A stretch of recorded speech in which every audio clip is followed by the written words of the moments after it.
શ્રી સત્યસાઈ સેવા સમિતિ ભરૂચ દ્વારા રક્તદાન શિબિરનું આયોજન કરાયું। શ્રી સત્યસાઈ સેવા સમિતિ ભરૂચ દ્વારા રક્તદાન શિબિરનું આયોજન શ્રી સત્યસાઈ સેવા જ્યોત કેન્દ્ર ખાતે કરવામાં આવ્યું હતું। ભગવાન શ્રી સત્યસાઈ બાબાની 100મી જન્મ જયંતિની ઉજવણીના ભાગરૂપે શ્રી સત્યસાઈ સેવા સમિતિ ભરૂચ દ્વારા રક્તદાન શિબિરનું આયોજન કરવામાં આવ્યું હતું।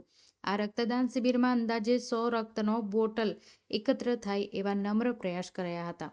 આ લોહી કોઈ કંપની કે ફેક્ટરીમાં બનતું નથી। માનવનું લોહી માનવને જે કામ આવે છે તેની જિંદગી બચાવવામાં મદદરૂપ થાય છે। માનવ સેવા એ જ માધવ સેવા એવા સાર્થક કરતા રક્તદાન શિબિરનો પ્રારંભ થતાં આજે 25 જેટલા ભાઈઓ બહેનો રક્તદાન કરવા માટે ઉપસ્થિત થઈ ગયા હતા।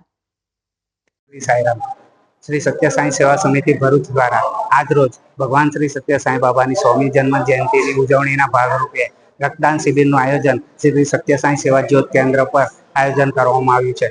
आ 100મી बर्थडे की उजवणी भागरूपे 100 रक्तनी बोटलो थाय एवा अमारा प्रयत्न है। आ रक्तदान केम्प की शुरुआत अत्यारे लगभग 15 થી 20 माणसों आवी चूक्या छे रक्तदान करवा एवो अमारो आशय छे। आ रक्त कोई कंपनी के फैक्टरी में बनतुं नथी, जिंदगी बचाववा माटेनुं काम छे। तो आवो आपणे सौ साथे मळीने भगवान श्री सत्य साई बाबा की 100મી जन्म जयंती की उजवणी भागरूपे आ बर्थडे की उजवणीनो लाभ लईए अने लोकोनी जिंदगी बचाववानो प्रयत्न करीए। मानव सेवा ए ज माधव सेवा छे। साईराम।